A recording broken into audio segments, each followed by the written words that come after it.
Yang pertama akan kita bahas yaitu pengertian dari persyaratan dan juga guru. Persyaratan adalah segala sesuatu yang perlu ataupun permintaan yang harus dipenuhi untuk menyampaikan suatu maksud maupun tujuan. Persyaratan ini kerap berhubungan dengan kehidupan kita. Biasanya kita temui di saat kita akan memasuki suatu lembaga, baik lembaga formal seperti pendidikan maupun lembaga non-formal. Selain itu, persyaratan-persyaratan juga bisa kita temui di saat kita akan mengikuti suatu kegiatan, baik kegiatan itu lomba ataupun seminar dan lain sebagainya. Pengertian guru terbagi menjadi 3. Yang pertama, menurut Undang-Undang Nomor 14 Tahun 2005 menyatakan bahwasannya guru adalah seorang pendidik profesional yang memiliki tugas utama untuk mendidik, mengarahkan, membimbing, mengajar, melatih, menilai, dan mengevaluasi para peserta didik pada pendidikan usia dini, dasar, menengah, dan atas. Sedangkan menurut Alder yang dikutip oleh Ibrahim Bafadal menyatakan bahwasannya guru adalah unsur manusiawi yang sangat berpengaruh dan menentukan keberhasilan pendidikan. Oleh karena itu, seorang guru harus memiliki sikap dan juga tingkah laku yang patut dijadikan sebagai teladan bagi para peserta didiknya. Dan yang terakhir, menurut Omar Hamalik menyatakan bahwasannya guru adalah suatu jabatan profesional yang harus memiliki berbagai keahlian khusus. Karena guru tidak boleh bersifat monoton, harus mudah beradaptasi dan memahami lingkungan sekitarnya.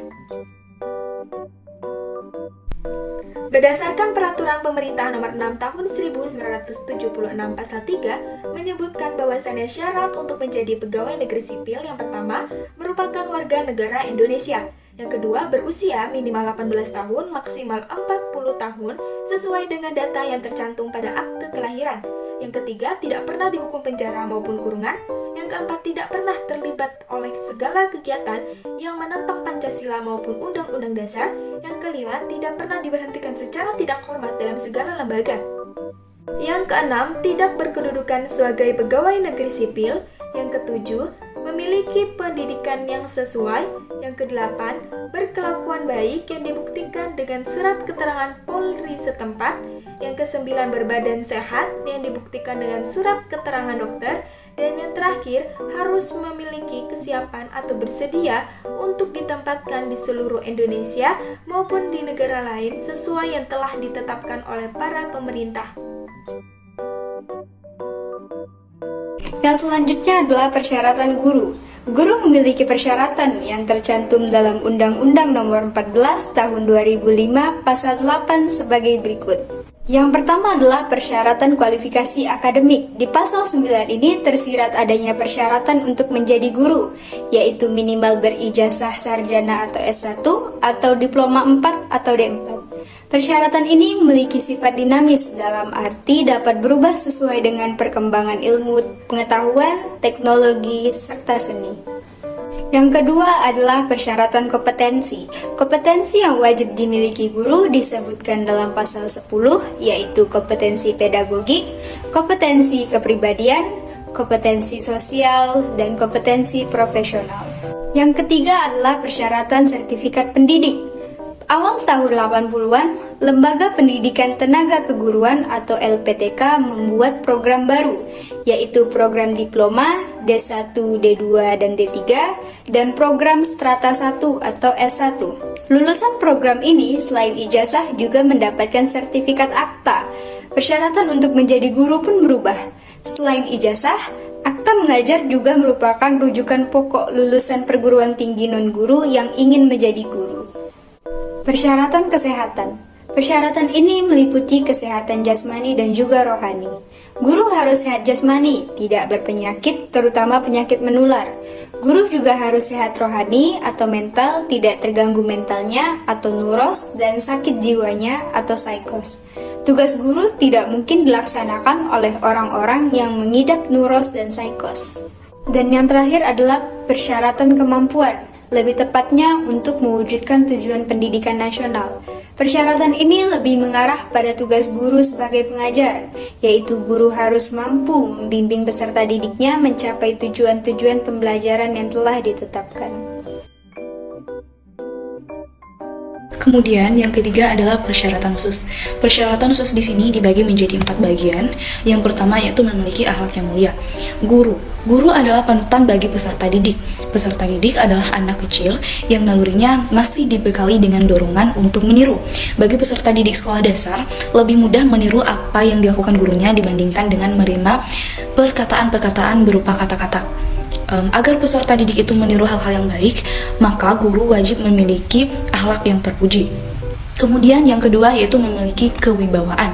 Memiliki kewibawaan adalah memiliki sifat yang pembawaannya dapat menguasai dan mempengaruhi, kemudian dapat dihormati orang lain, tingkah laku dan sifat mengandung kepemimpinan serta penuh dengan daya tarik. Tanpa kewibawaan, peserta didik akan berbuat sesukanya tanpa menghiraukan kehadiran si pendidik. Kewibawaan itu muncul berakarkan kepada kepercayaan, yaitu kepercayaan yang timbal balik. Pihak yang satu percaya bahwa si pemangku kewibawaan ini mampu melakukan sesuatu yang dipercayakan kepadanya dengan penuh tanggung jawab. Kemudian yang ketiga yaitu memiliki kesabaran dan ketekunan. Pekerjaan guru membutuhkan kesabaran dan ketekunan karena dalam pekerjaannya ia menghadapi peserta didik yang terdiri dari berbagai macam latar belakang yang berbeda-beda, baik latar belakang keluarga, sosial, ekonomi, budaya maupun kemampuan yang dimilikinya. Pribadi-pribadi dengan temperamen yang dingin lebih cocok untuk jabatan guru dibandingkan dengan pribadi-pribadi yang bertemperamen panas. Kemudian yang keempat yaitu mencintai peserta didik. Apapun yang dilakukan guru semata-mata didasarkan atas kecintaannya kepada peserta didik. Pemberian perintah, larangan, hukuman, semua itu dilandasi atas dasar rasa cinta kepada peserta didik. Agar di kemudian hari, peserta didik dapat menjadi orang yang berguna bagi orang tua, masyarakat, dan juga negara.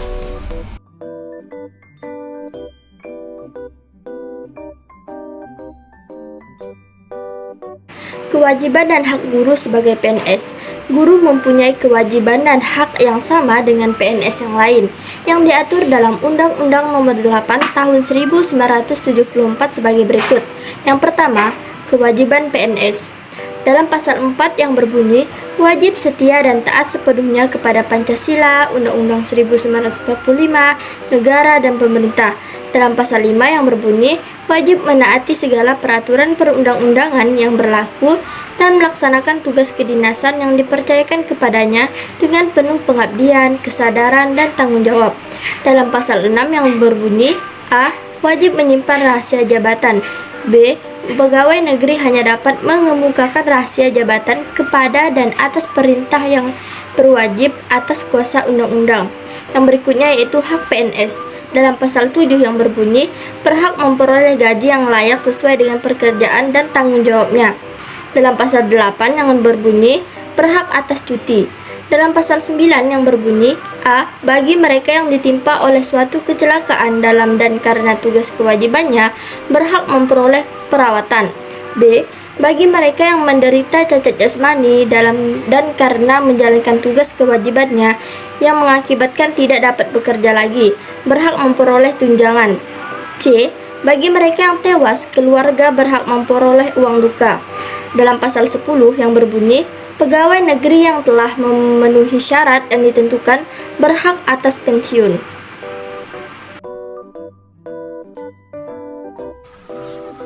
Kewajiban dan hak guru sebagai pendidik dalam Undang-Undang Sisdiknas Nomor 20 Tahun 2003. Yang pertama tentang tenaga kependidikan pada pasal 1 ayat 5 dan yang kedua yaitu tentang pendidik pada pasal 1 ayat 6. Yang pertama, kewajiban pendidik menurut Undang-Undang Sisdiknas pasal 40 ayat 2. Yang pertama yaitu menciptakan suasana pendidikan yang bermakna, menyenangkan, kreatif, dinamis, dan dialogis. Yang kedua yaitu mempunyai komitmen secara profesional untuk meningkatkan mutu pendidikan. Yang ketiga yaitu memberi teladan dan menjaga nama baik lembaga, profesi, dan kedudukan yang telah diberikan kepercayaannya. Yang kedua yaitu hak pendidik menurut Undang-Undang Sisdiknas Nomor 20 Tahun 2003 ayat 1. Yang pertama yaitu memperoleh penghasilan dan jaminan kesejahteraan sosial yang pantas dan memadai. Yang kedua yaitu memperoleh penghargaan. Yang ketiga yaitu memperoleh binaan karir. Yang keempat yaitu memperoleh perlindungan hukum. Dan yang kelima yaitu memperoleh kesempatan untuk menggunakan sarana, prasarana, dan fasilitas pendidikan untuk menjalankan tugas. Kewajiban dan hak guru menurut Undang-Undang Nomor 14 Tahun 2005. Yang pertama adalah kewajiban guru dalam pasal 20. Dalam pasal ini dikatakan bahwa dalam melaksanakan tugas keprofesionalannya, guru berkewajiban untuk: yang pertama, guru wajib merencanakan pembelajaran, melaksanakan proses pembelajaran yang bermutu, serta menilai dan mengevaluasi hasil pembelajaran. Yang kedua, guru wajib mengembangkan dan meningkatkan kualifikasi akademik dan kompetensi secara berkelanjutan sejalan dengan perkembangan ilmu pengetahuan dan teknologi serta seni. Yang ketiga, guru wajib bertindak objektif dan tidak diskriminatif atas dasar pertimbangan jenis kelamin, agama, suku, ras, dan kondisi fisik tertentu atau latar belakang keluarga, status sosial ekonomi peserta didik dalam pembelajaran. Yang keempat, guru wajib menjunjung tinggi peraturan perundang-undangan, hukum, dan kode etik guru, serta nilai-nilai agama dan etik. Yang kelima, guru wajib memelihara dan memupuk persatuan dan kesatuan bangsa. Selanjutnya adalah hak guru pada pasal 14. Dalam pasal ini dinyatakan bahwa guru berhak: yang pertama, guru berhak memperoleh penghasilan di atas kebutuhan hidup minimum dan jaminan kesejahteraan sosial. Yang kedua, guru berhak mendapat promosi dan penghargaan sesuai dengan tugas dan prestasi kerjanya. Yang ketiga, guru berhak memperoleh perlindungan dalam melaksanakan tugas dan hak atas kekayaan intelektual. Yang keempat, guru berhak memperoleh kesempatan untuk meningkatkan kompetensi. Yang kelima, guru berhak memperoleh dan memanfaatkan sarana dan prasarana pembelajaran untuk menunjang kelancaran tugas profesional. Yang keenam, guru berhak memberi kebebasan dalam memberikan penilaian dan ikut menentukan kelulusan, penghargaan, dan atau sanksi kepada peserta didik sesuai dengan kaidah pendidikan, kode etik guru, dan peraturan perundang-undangan. Yang ketujuh, guru berhak memperoleh rasa aman dan jaminan keselamatan dalam melaksanakan tugas. Yang kedelapan, guru berhak memiliki kebebasan untuk berserikat dalam organisasi profesinya. Yang kesembilan, guru berhak memiliki kesempatan untuk berperan dalam penentuan kebijakan pendidikan. Yang kesepuluh, guru berhak memperoleh kesempatan untuk mengembangkan dan meningkatkan kualitas akademik dan kompetensi. Yang ke-11, guru berhak memperoleh pelatihan dan pengembangan profesi dalam bidangnya.